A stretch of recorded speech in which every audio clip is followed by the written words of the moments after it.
이 시간 하나님 말씀 받으실 때 전인배 지사님, 이난희 권사님께서 시편 34편 4절에서 10절까지 말씀 봉독에 올리겠습니다.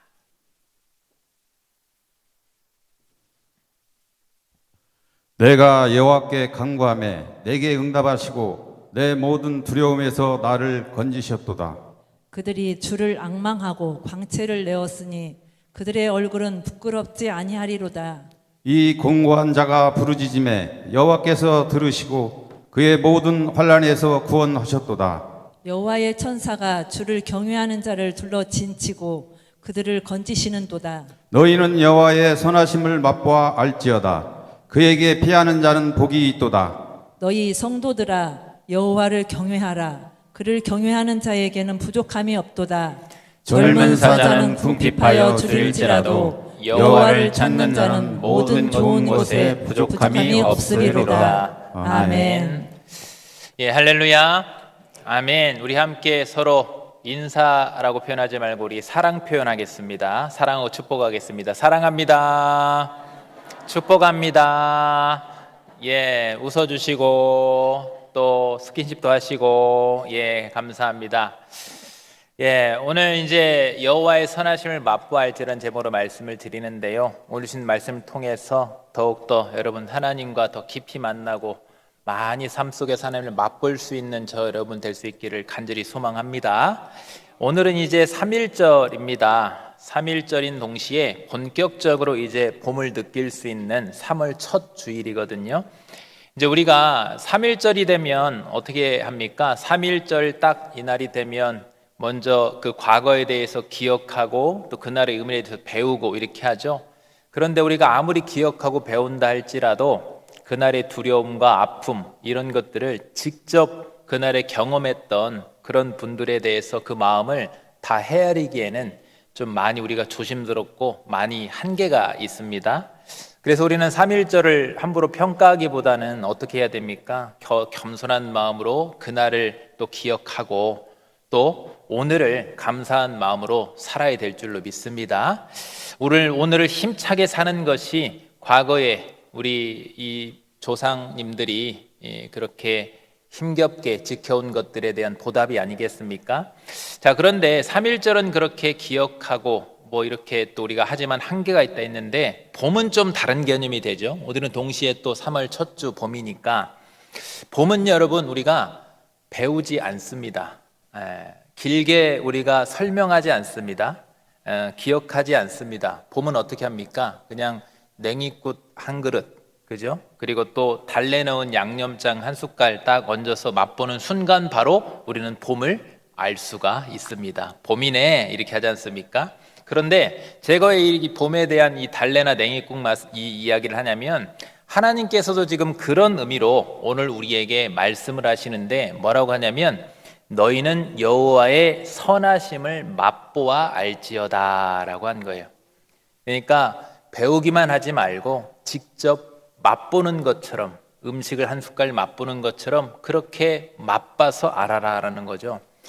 우리의 이제 환경이 때로는 겨울처럼 굳어버릴 때가 있습니다. 어려운 문제들이 있을 때가 있어요. 근데 그런 문제들이 계속 지속되거나 너무 문제가 크면 우리의 신앙도 겨울처럼 막 움츠러들고 경직되기가 쉽습니다. 그런데 우리 하나님은 우리에게 오늘 뭐라고 말씀하시겠습니까? 그 봄나물처럼 한 숟갈 봄나물 딱 맛보는 순간 딱 우리가 달라지는 것처럼 이 말씀을 통해서 영혼의 감각을 깨우길 원하시는데 뭐라고 하시냐면 여호와의 선하심을 맛보라는 거예요.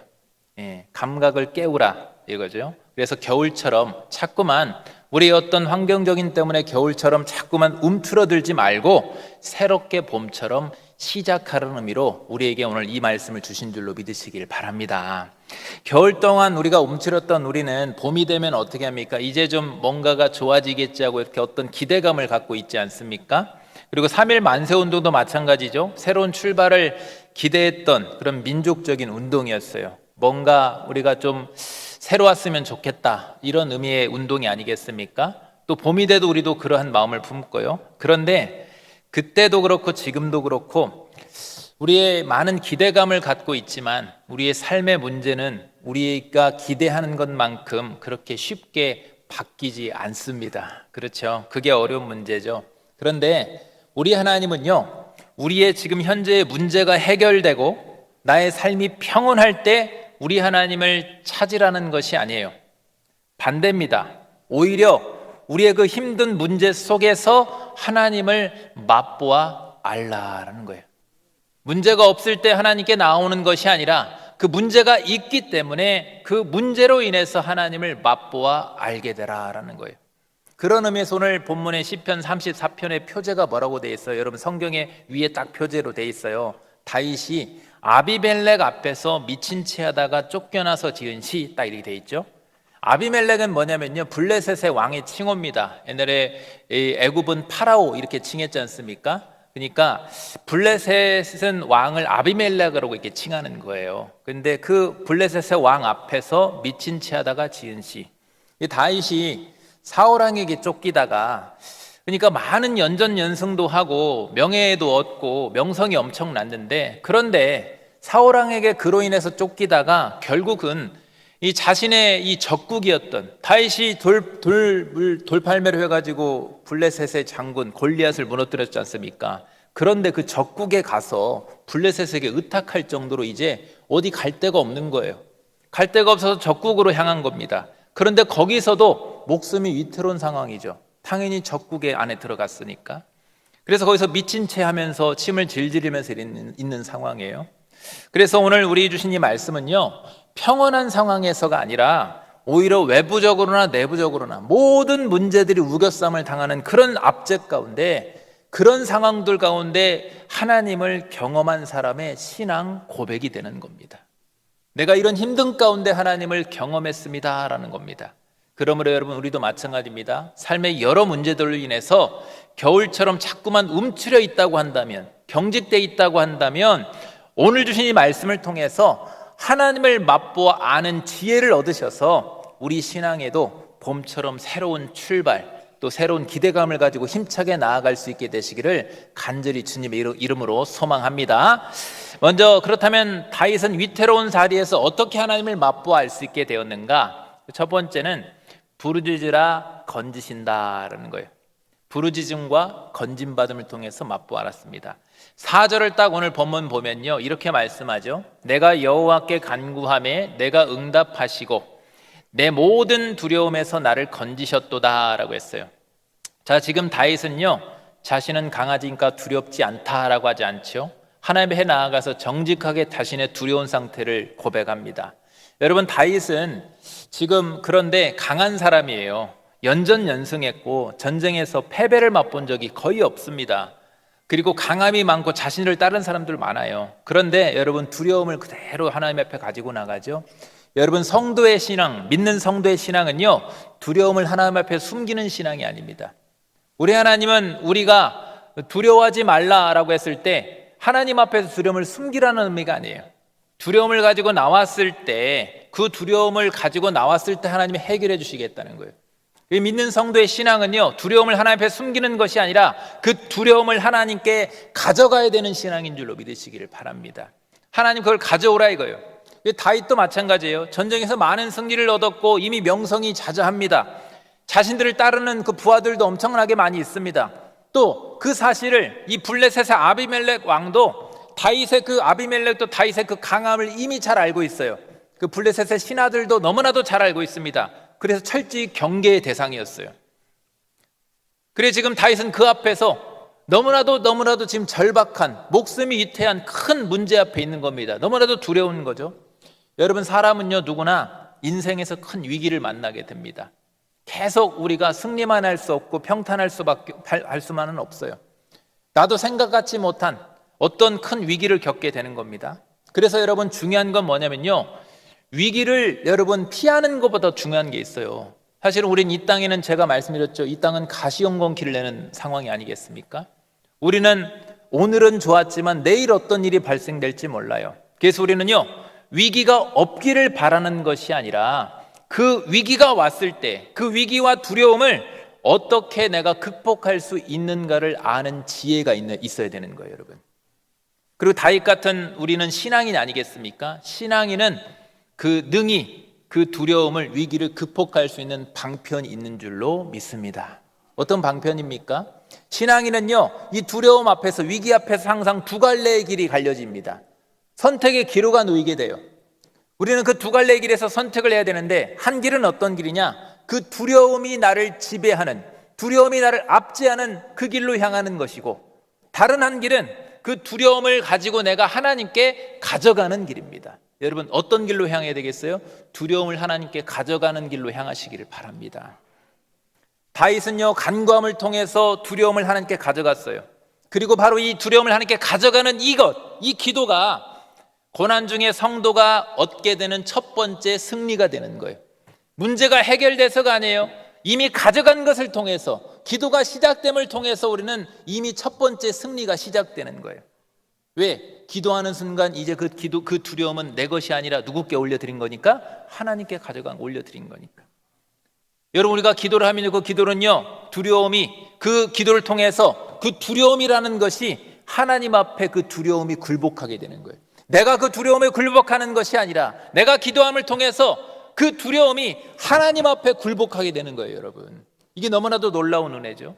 그래서 여러분, 우리가 기도가 시작될 때 이미 승리의 첫걸음이 시작되는 겁니다. 그리고 하나님은요, 그러한 간구함, 부르짖음에 대해서 헛되게 하지 않으셔요. 반드시 응답을 하시는데, 어떻게 응답이 시작되는지 단계적으로 보면요, 5절을 보세요. 그들이 주를 앙망하고 광채를 얻었다 했어요. 그리고 그들의 얼굴은 부끄럽지 아니하리로다 했습니다. 여러분, 여기서 앙망이라는 것은 아시는 분들 많이 계실 텐데, 앙망은 뭡니까? 시선을 고정해서 바라보는 겁니다. 다른 데 보는 것이 아니라 딱 고정해서, 시선을 고정해서 누구를 봐요? 주를 바라보는 거예요. 주를 바라보는 거예요. 여러분, 우리가 하나님께 시선을 딱 고정해서 바라보면요, 반드시 변화가 일어나는 줄로 믿으시길 바랍니다. 반드시 변화가 일어날 수밖에 없어요. 그러니까 내 상황이 즉시 변하는 것은 아닙니다. 갑자기 그럴 수도 있겠지만, 그러면 좋지만 그런 일도 있을 수 있죠. 하지만 내가 하나님을 바라봤을 때 어떻게 드라마틱하게 당장 상황이 바뀔 수도 있지만, 그런데 그렇지 않다 할지라도 어떤 변화가 일어나느냐? 하나님을 바라볼 때 먼저 우리의 얼굴이, 우리의 마음이, 우리의 삶의 방향이 바뀝니다. 왜 바뀌는 줄 아세요? 광채를 내었다라고 했지 않습니까? 그분이 우리에게 빛을 비춰주시는 거예요. 하나님의 빛을 받는 겁니다. 이 광채를 비춘다는 표현이 너무나도 은혜가 되는 거예요. 왜냐하면 우리 하나님은요, 우리가 고난 중에 우리를 그냥 참아내라고만 하는 분이 절대로 아닙니다. 우리 하나님, 그 고난 속에서 우리가 하나님을 바라보면요, 그 고난 속에서도 우리 주님이 주시는 은혜의 빛으로 우리 얼굴을 밝게 하신다는 거예요. 수치스럽게 숨는 것이 아니라, 어두워지는 것이 아니라, 피하는 것이 아니라 밝은 얼굴로, 사람들 앞에 밝은 얼굴로 나아갈 수가 있게 해주시는 거예요, 우리 하나님. 여러분, 어려운 문제가, 어떤 문제가, 고난이 올 때요, 그 고난 자체도 힘들고 위기가 되지만 더 큰 위기는 뭔지 아십니까? 그 어려운 문제 때문에 내 심령이 상하고 자꾸 어두워지는 거예요. 내 얼굴이 어두워지는 겁니다. 자꾸만 숨게 되는 거예요. 이러면 해결이 안 되는 겁니다. 근데 우리 하나님께 해결해 주실 때 그 첫 단계를 어떻게 하시는 거예요? 우리가 기도하고 앙망하면 빛을 비춰주셔서 밝게 해주신다는 겁니다. 밝게. 여러분 이미 밝음 가운데 있는 줄로 믿습니다. 얼굴들 한번 보십시오. 밝지 않습니까? 조명받아서 밝은 것이 아니라. 여러분, 각자 한 명 한 명 보면 문제들이 다 있어요. 기도 제목이 있습니다. 그런데 우리 주님이 빛을 비춰주셔서 이렇게 밝음 가운데 있는 줄로 믿으시길 바랍니다. 마치 봄 햇볕이 얼어붙은 땅을 깨우듯이 우리 하나님을 앙망하면 그 문제들 가운데서 우리는 어두워지고 뒤로 물러서고 숨고 하는 것이 아니라 그 빛에 의해서 영혼이 막 깨어나고 다시 살아나고 우리의 삶이 자꾸만 밝아지게 되는 겁니다. 여러분, 우리는 빛의 자녀인 줄로 믿습니다. 우린 자꾸만 밝은 삶을 살아가야 되는 거예요. 그래서 여러분, 우리가 보통의 경우 어려운 사람이 있을 때 뭐라고 위로합니까? 힘내, 이러지 않습니까? 힘내라, 이렇게 하잖아요. 그런데 여러분, 그것도 중요한 우리가 표현이에요, 위로할 때. 그런데 믿는 성도는 여러분, 이 힘내라는 말보다 어떻게 해야 되면 더 깊은 의미의 말로 우리가 위로할 수 있어요. 어떻게 위로할 수 있냐? 주를 앙망해 라고 하면서 위로할 수 있어요. 한번 이렇게 해보고 주를 앙망하십시오. 주를 앙망하십시오. 이게 왜 그런지 아십니까? 힘내라는 말은요, 아주 잠깐의 위로와 또 어떤 잠깐의 어떤 적당한 인사는 될 수 있어요. 힘내세요. 그렇죠?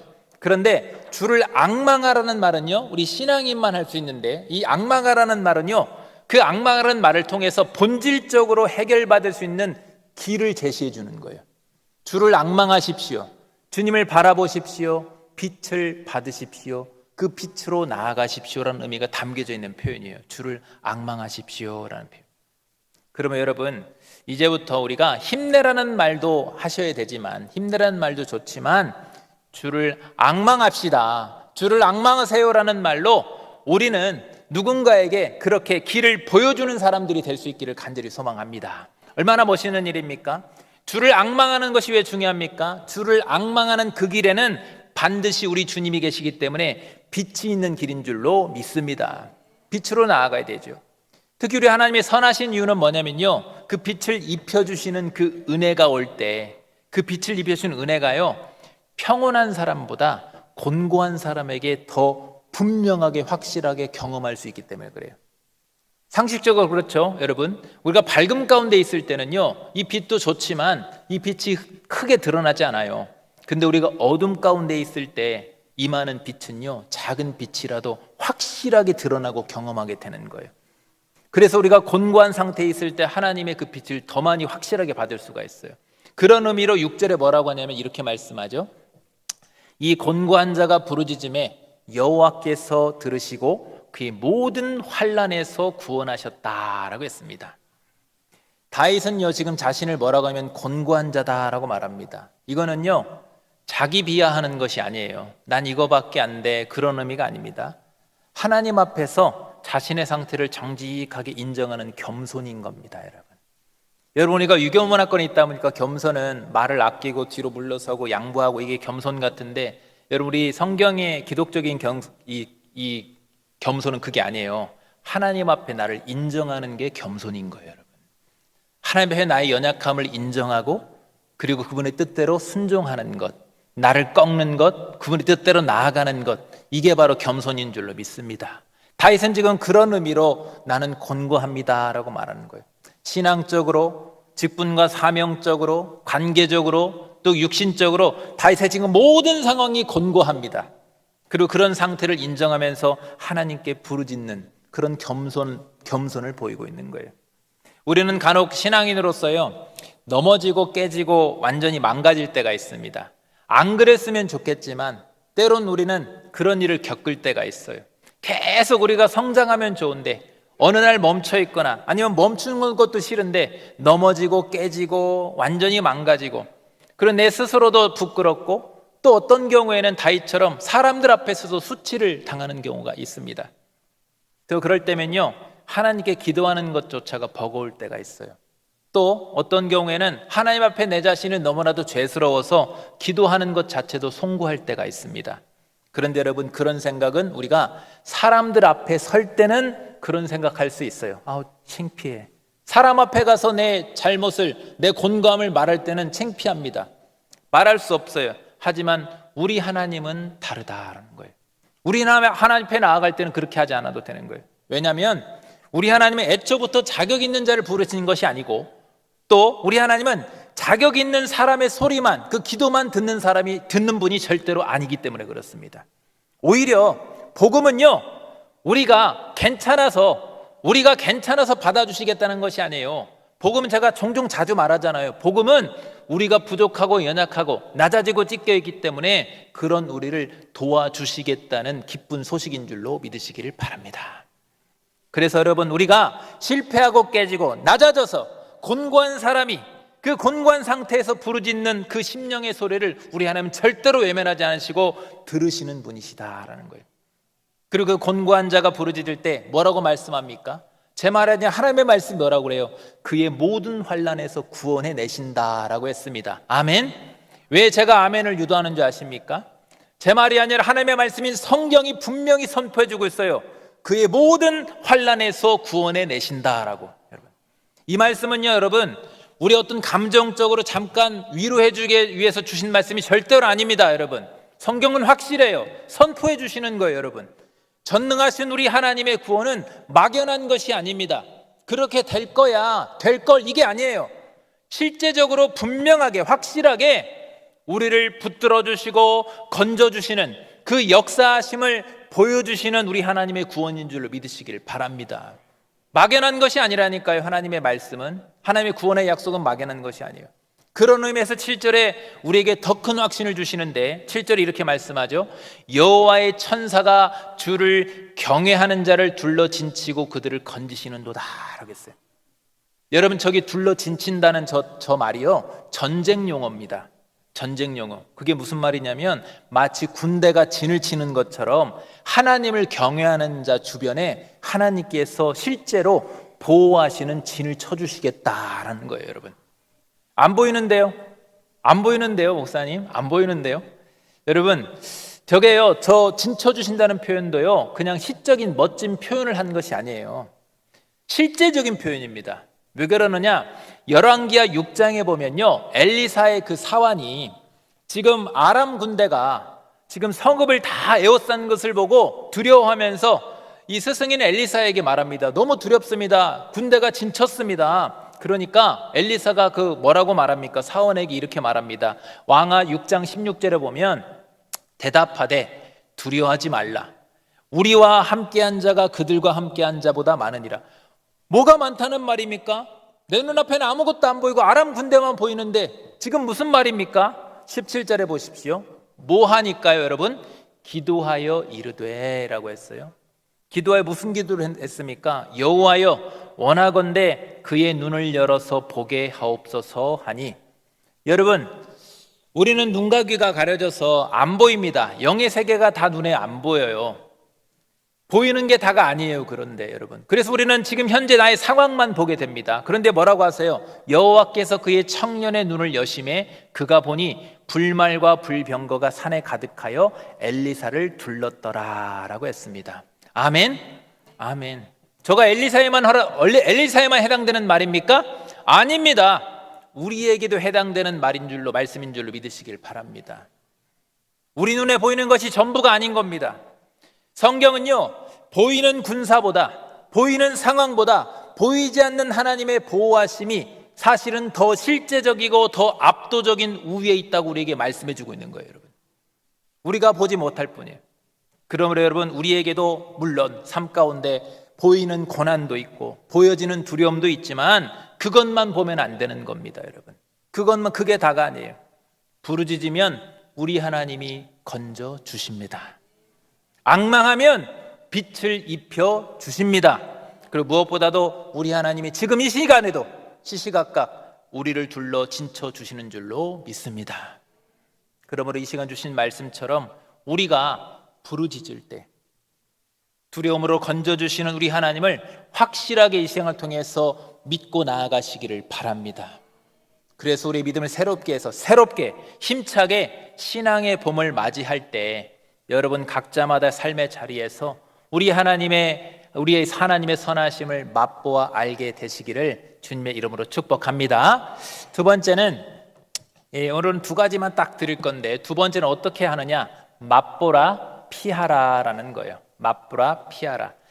여러분, 우리 부르짖음으로 하나님의 건지심을 그렇게 확실하게 경험한 사람은요, 막연하게 하는 것이 아니라 마치 음식 맛을 보아서 확실히 음식 맛을 보아서 아는 것처럼 확실하게 실제적으로 우리 하나님을 경험하게 됩니다.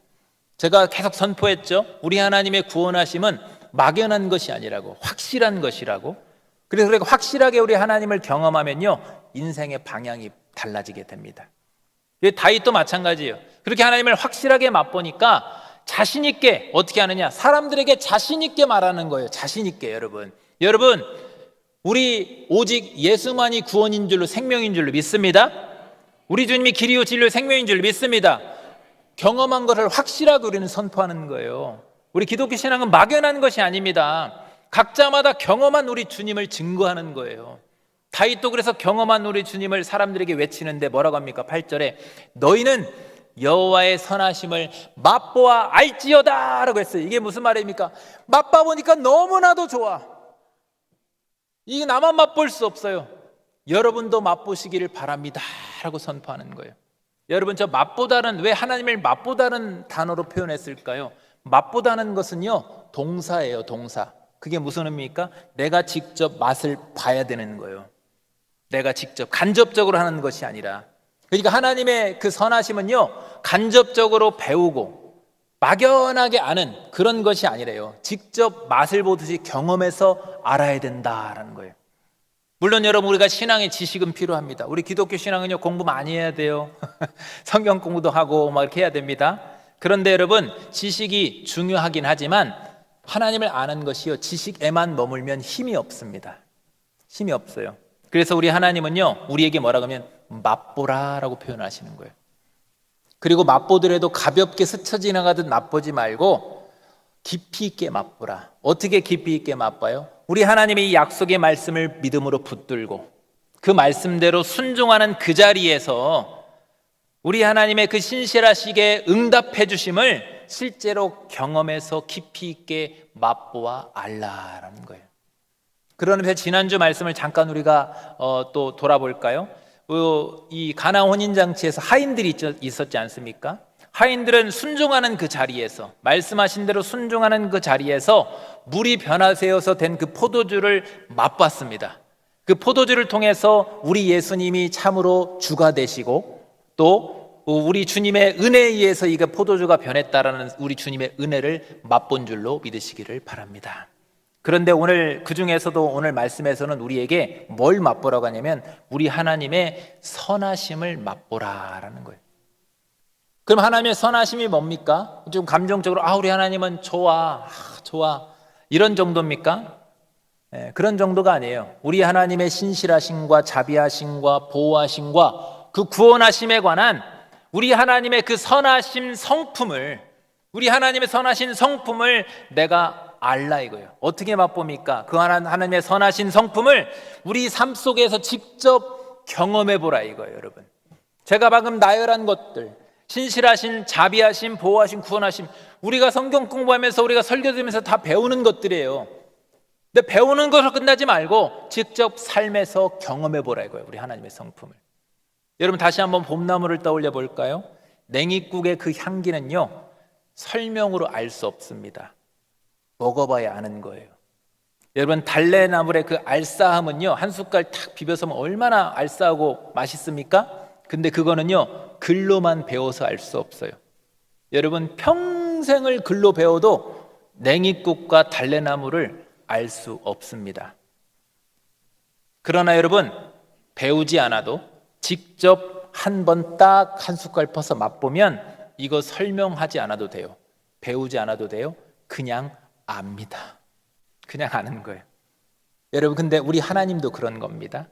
우리 성도는요, 믿는 성도는 하나님의 선하심을요, 들어서만, 배워서만 아는 삶이 아니라 그 삶의 자리에서 직접 맛보아 알아가는 사람들인 줄로 믿으시기를 바랍니다. 다 여러분 맛보고 계시는 거예요. 우리 하나님을 직접 그렇게 경험하고 계시는 거예요. 그래서 그렇게 하나님 직접 맛보아 알았던 다윗도 확신으로 한번 이렇게 또 한번 선포하죠. 8절에 이어서 보면 그에게 피하는 자는 복이 있도다 라고 했습니다. 여러분, 고난이 올 때 우리는요, 반드시 무엇인가에 기대게 되어 있습니다. 이렇게 기대게 됐어요. 왜 그런지 아십니까? 왜냐하면 이 내가 스스로 해결할 수 있는 것은 고난이라고 말하지 않습니다. 그건 고난이 아니에요. 일상이지. 내가 스스로 해결할 수 있으면. 내가 해결하기 힘들기 때문에 그게 우리는 고난이라고 말하는 거예요. 그래서 우리는요, 내가 해결할 수 없는 고난이기 때문에 그 고난 중에 우리는 기대입니다. 때는 사람들의 인정에 기대기도 하고 나의 능력과 지혜의 어떤 재력이나 또 다양한 방법들이나 이런 것들에 기대입니다. 그런데 성경은 뭐라고 말씀합니까? 그게 아니라 하나님께 피하는 것이 복이다라고 말씀하고 있어요. 하나님께 기대라 이거예요. 그러니까 내가 얼만큼 이거를 내 능력으로 극복해내고 아니면 세상 방법이나 다른 사람들을 통해서 내가 얼만큼 이거를 극복해서 내 상황이 편한 상태가 되었는가가 복이 아니라, 그것이 아니라 지금 내가 누구에게 속해 있는가, 누구에게 기대고 있는가가 복이다라는 거예요. 왜 그렇습니까? 여러분, 세상은요 항상 흔들립니다. 항상 흔들려요. 어제 좀 괜찮은 것 같지만 오늘 또 흔들려요. 날씨가 요동치는 것처럼 금방 바뀝니다. 그래서 내가 지금 이 상황을 내가 극복한 것 같아도 금세 또 흔들릴 만한 어떤 일들이 오고 평안이 깨져버리는 거예요. 그런데 여러분, 그런 상황에서 하나님께 딱 피하면 어떤 일이 발생되느냐? 우리가 세상에 흔들릴 때 같이 요동치는 것이 아니라 하나님께 피해 있기 때문에 세상이 아무리 흔들려도 우리의 삶의 중심은 흔들림이 없는 줄로 믿으시길 바랍니다. 그래서 여러분, 문제가 사라졌기 때문에가 아니라 하나님께 피했기 때문에 우리는 복이 되는 거예요, 여러분. 문제가 없어서 복이라고 말하지 않아요, 성경은. 하나님께 문제 중에 문제가 있지만 하나님께 피했기 때문에 복이다라는 거예요. 그렇지 않죠? 그렇다면 하나님께 피했는데, 하나님께 피한다는 것도 뭡니까? 하나님께 피했다고 하니까 그냥 숨는 겁니까? 아니요, 정반대입니다. 여러분 잘 들으셔야 됩니다. 중요한 겁니다. 숨는 것이 아니라, 하나님께 피하는 건 숨는 것이 아니라 오히려 드러내는 겁니다. 이게 무슨 말이냐? 말씀을 이어서 볼까요? 9절에 보면 너희 성도들아 여호와를 경외하라. 피하라 해놓고 그 다음 9절에 뭐라고 했어요? 여호와를 경외하라 그랬어요. 이 경외한다는 것은요, 두려움만을 말하는 것이 아니에요. 우리 하나님의 주권을 인정하고, 나의 삶의 주권을 인정하고, 모든 것의 주인됨을 인정하고, 우리 하나님을 가장 삶의 우선순위에 두는 것을 경외라고 말하는 거예요. 경외함. 그렇게 여러분, 우리가 하나님을 경외하는 삶을 자꾸만 드러낼 때 우리는 세상의 흔들림 속에서도 넘어지지 않고 온전하게 살아갈 수가 있는 거예요. 세상이 죄로 막 흔들리고 자꾸만 풍파가 일어나고 돌변하고, 그래도 우리는 자꾸만 그럴수록 어떻게 해요? 하나님을 경외하는 삶을 드러냄을 통해서 흔들림 없이 온전하게 나아갈 수가 있는 거예요. 여러분, 이게 바로 피하는 겁니다. 하나님께. 이게 피하는 거예요. 그리고 하나님을 경외하는 그런 삶을 살아갈 때 우리 하나님이 우리에게 이러한 약속을 주십니다. 9절에 이어서 보면 그를 경외하는 자에게는 부족함이 없다라고 했어요. 이 말은요, 우리가 원하는 것을 다 얻는다는 의미가 아닙니다. 그런 뜻이 아니에요. 우리가 하나님을 경외하는 그런 삶을 살아갈 수 있도록 우리에게 필요한 하나님의 선하심, 하나님의 그 성품을 우리에게 채워주신다는 거예요.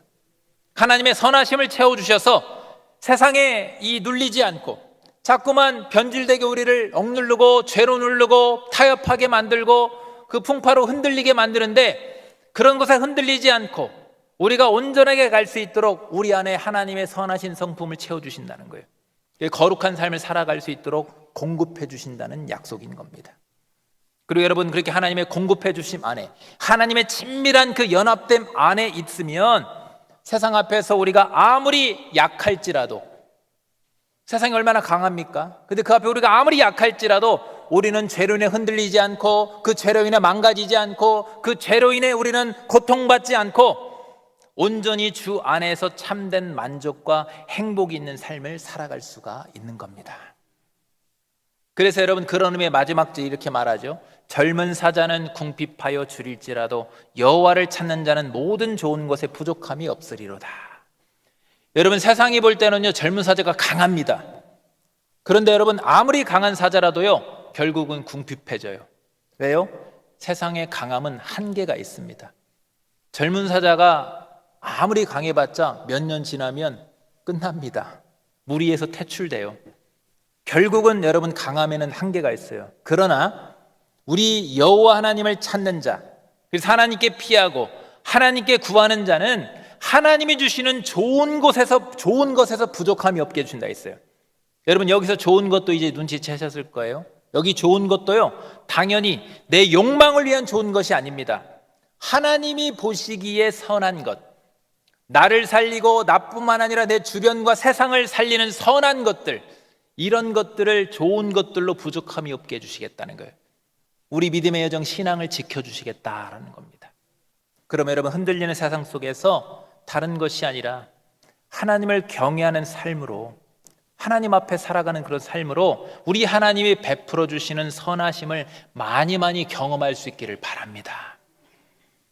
내가 의인의 길에 설 때, 하나님 앞에서 살아갈 때 공급받는 거예요, 선하심을. 그래서 여러분, 세상 앞에 우리의 삶을 통해서 하나님의 선하심을 많이 드러내 보이시기를 바랍니다. 그리하면 약속하신 말씀대로 하나님께서 더욱더 풍성하게 좋은 것에 부족함이 없게 항상 풍성하게 채워주실 줄로 믿습니다. 다른 말로 뭐라고 표현할까요? 이게 바로 성령 충만의 삶인 줄로 믿습니다. 말씀을 정리하겠습니다. 오늘 3.1절을 맞이하면서 우리는 과거를 기억합니다. 근데 우리는 신앙인이기 때문에 그 3.1절만 기억하는 것이 아니라 예배 자리에서 말씀을 통해서 그 기억의 자리에서 믿음의 자리로 나아가야 될 줄로 믿습니다. 믿음은요, 기억만이 아닙니다. 믿음은 지식만이 아닙니다. 지식만으로 우리가 3.1절 만세운동의 깊이를 다 알 수 없듯이 지식만으로 하나님의 깊이를 다 알 수 없습니다. 그래서 우리는 하나님을 맛보아 알아야 됩니다. 맛보아 알기 위해서 어떻게 해야 됩니까? 우리를 자꾸만 겨울에 머물게 하고 경직되게 만드는 그런 문제들, 또 그 문제들로 인한 그 두려움, 이런 것들을 주님께 가지고 가시기를 바랍니다. 또 우리 하나님을 앙망하시길 바랍니다. 어떻게 해요? 여러분, 이제 날씨가 좋아졌습니다. 날씨가 좋아졌기 때문에 기도하기 딱 좋은 날씨예요. 아멘, 입으로만 아멘하지 마시고 새벽에도 나오시고 금요 기도에도 나오셔서 여러분 기도의 자리를 지키시기를 바랍니다. 그렇게 아멘이 좀 덜 하신데 여러분, 또 여건이 안 되시면 집에서든 일터에서든지 기도의 시간을 확보하시기를 바랍니다. 하나님은 그런 곤관자의 부르짖음을 들으시고 주를 경외하는 자를 둘러 진쳐주시는 분이라 했습니다. 또 그리고 그에게 피하는 자는 복이 있다고 했습니다. 그럼 여러분, 흔들리는 세상 속에서 다른 것을 피난처로 삼지 마시고 다른 것을 의지하고 붙잡지 마시고 우리 하나님을 경외하는 삶으로 우리 하나님의 자꾸만 우리 하나님께 피하겠다, 우리 하나님을 의지하겠다는 것을 이 시간을 통해서 다시 한번 믿음으로 결단하시기를 바랍니다. 그래서 부르짖으라 건지신다, 맛보라 피하라, 이 말씀대로 3월의 첫 걸음을 다시 새롭게 내딛길 바라는 여러분 모두에게 모든 좋은 것에 부족함이 없게 하시는 우리 하나님께서 은혜의 빛을 풍성히 비춰주시고 좋은 것들로 풍성하게 채워주시기를 주님의 이름으로 축복합니다. 기도하겠습니다. 우리를 선하고 복된 길로 인도해 주신 우리 하나님 아버지, 오늘도 말씀을 통해서 우리의 무뎌진 또 경직된 우리 영혼을 깨우시니 감사를 드립니다. 삶의 어려움들로 인해서 두려움이 우리를 지배하려 할 때 믿음으로 다윗처럼 주님께 부르짖으며 주님을 앙망하기를 원합니다. 우리가 주님께 부르짖으며 앙망할 때 은혜의 빛을 비춰 주시옵소서. 또 환난 속에서 주님의 평강으로 우리 영혼을 지켜 주시옵소서. 주신 말씀을 마음에 새기며 우리가 세상에 흔들리는 그 세상을 피난처로 붙들지 않고 오직 주께 피하는 복을 누리기를 원합니다.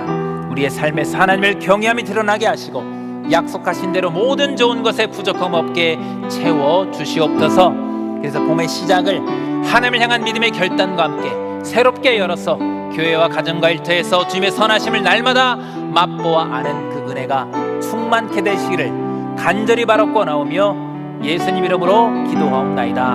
아멘.